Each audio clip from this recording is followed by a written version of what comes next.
Hello everyone, this is Navneeta. Now we are going to learn the topic from refraction of light at curved surfaces. Based on refraction, we perform one activity. Yes, so there we observe when the vessel is empty, we observe the arrow image is the diminished. And when the vessel is filled with water, we observe an inverted image. Yes, so the image is real or virtual? Yes, so we observe the virtual image. So here, when the vessel is filled with water, there is a curved interface between two media. So when the vessel is filled with water, there is a curved interface between two media. So this is a interface between two media. What are the two media? One is the air and one is the water. Yes, so this is the air medium and this is the water medium. This interface is separating these two mediums. So assume that the refractive indices of both water and glass are the same. Refractive indices of water and glass are the same. Actually, they are not equal. Just we are assuming here. So what happens to a ray that is incident on a curved surface separating two media? So what happens to a ray that is incident on a curved surface separating two media? So there is a refraction takes place. Yes, so are the laws of refraction still valid? Yes, the laws of refraction still valid at the curved surfaces.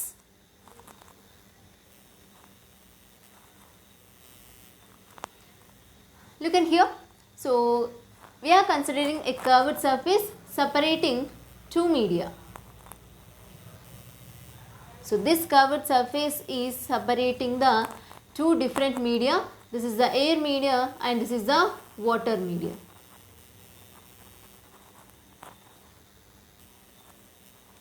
So here the center of the sphere of which curved surface is a part is called the center of curvature. The center of the sphere of which curved surface is a part is called the center of curvature. It is denoted by C. So see here, this is a center of the curvature. That means it is a center of the sphere.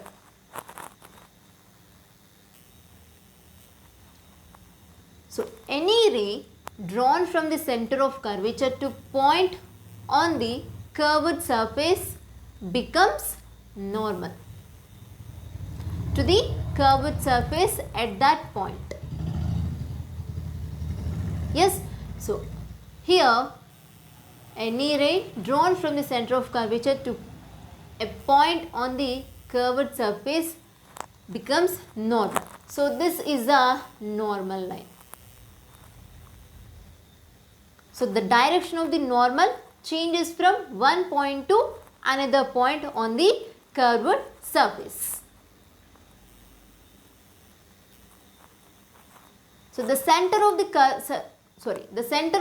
curved surface is called a pole. You can see here the center of this curved surface is called the pole of the curved surface. It is denoted with P. And the imaginary line drawn from the pole and center of the curvature is known as the principal axis. Yes, the line that joins the center of curvature and pole is called principal axis. So here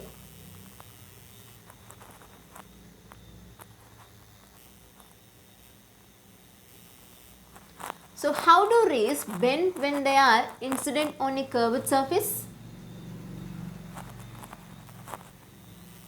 See here, as in the case of plane surfaces, a ray will bend towards the normal if it travels from rarer medium to denser medium.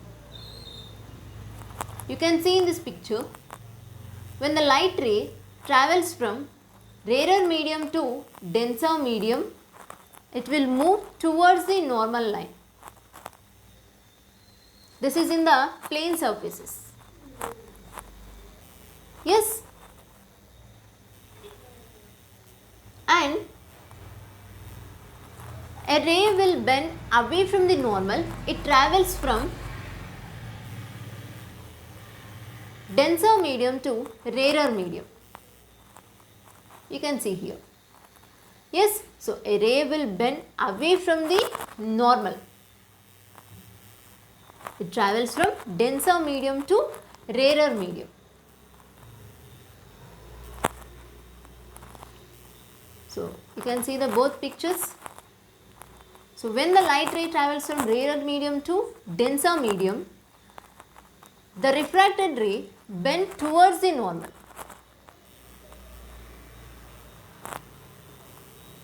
Yes, from rarer medium to denser medium. So here the N2 is greater than N1, and when the light ray is travels from denser medium to rarer medium, then it moves away from the normal.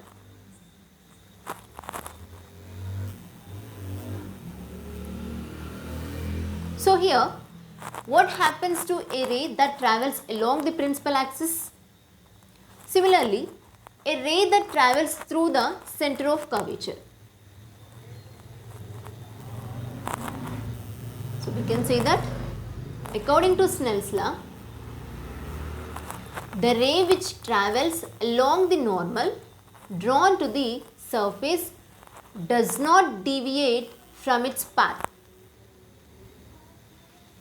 According to Snell's law, the ray which travels along the normal drawn to the surface does not deviate from its path. So here, the both rays travel along the normal, so they do not deviate. The principal axis, when the ray travels from principal axis and when the ray is travels from center of curvature, both the rays are travel along the normal, so they do not deviate. So what happens to a ray that is an incident ray traveling parallel to the principal axis?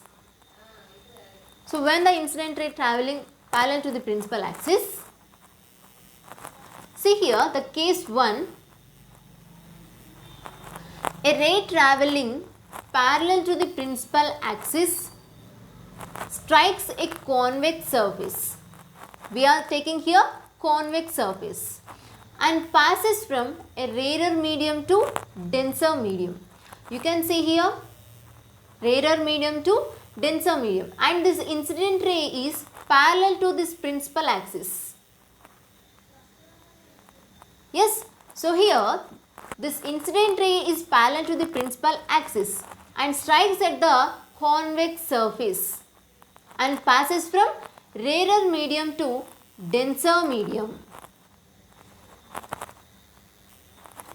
And see the case 2. In this case also, the incident ray is parallel to the principal axis and strikes at the convex surface and passes from denser medium to rarer medium.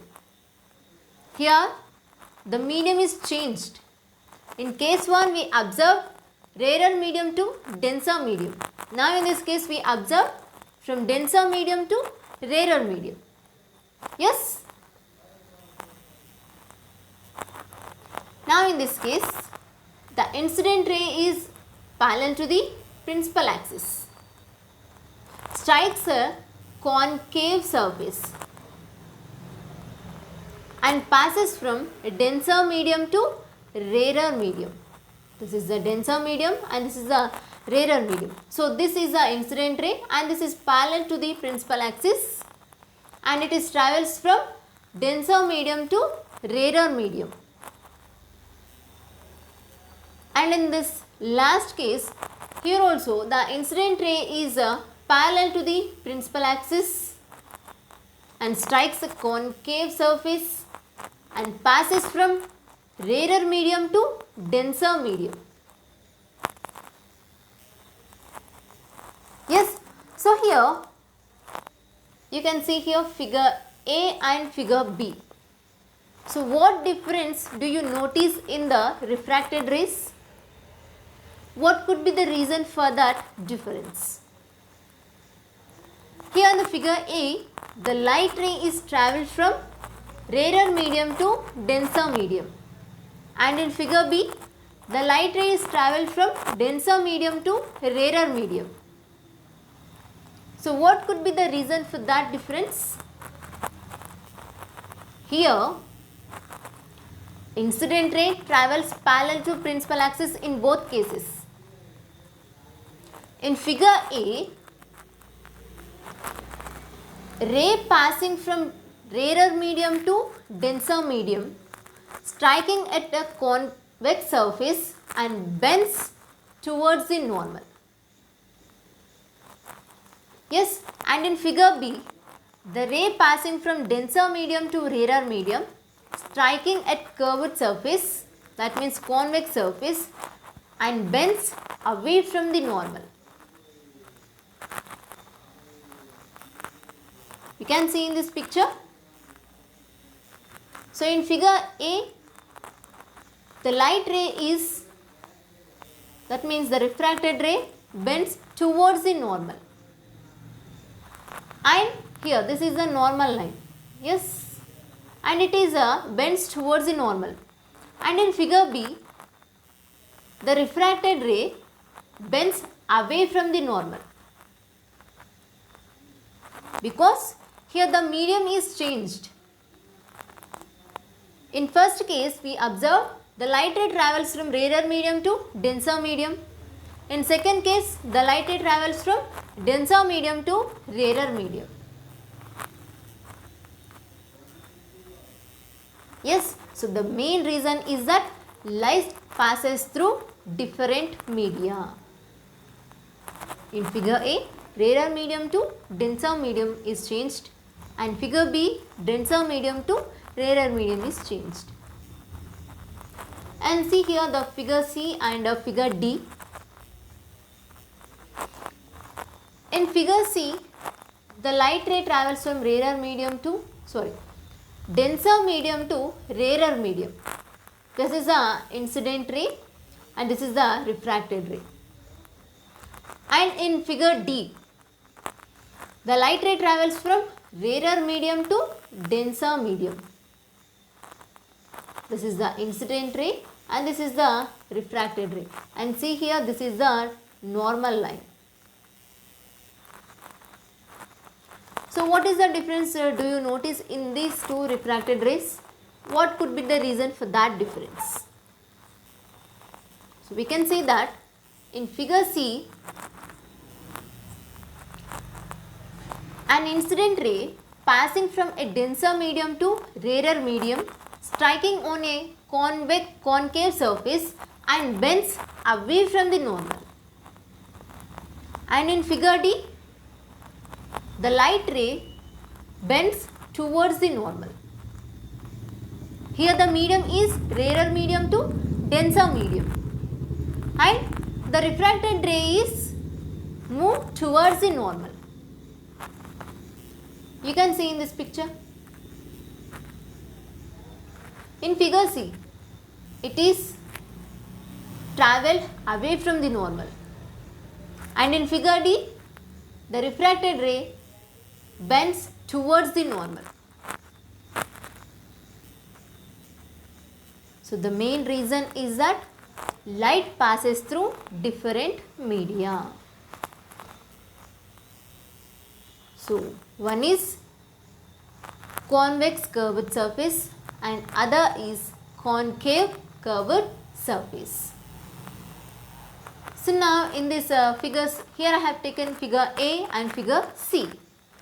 So in the above figures, the refracted ray reaches a particular point on the principal axis. This is the principal axis and this is the principal axis. So here the refracted ray reaches at a particular point, and here also. And you can observe in figure B and figure D, the refracted ray moves away from the principal axis. Yes, so when you extended the refracted ray backwards along the ray, so here the extended ray intersects the principal axis at some point. Yes.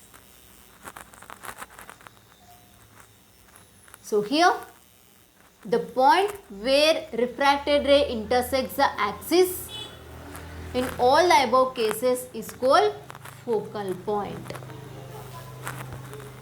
Where the refracted ray intersects the axis, that point we are calling as a focal point.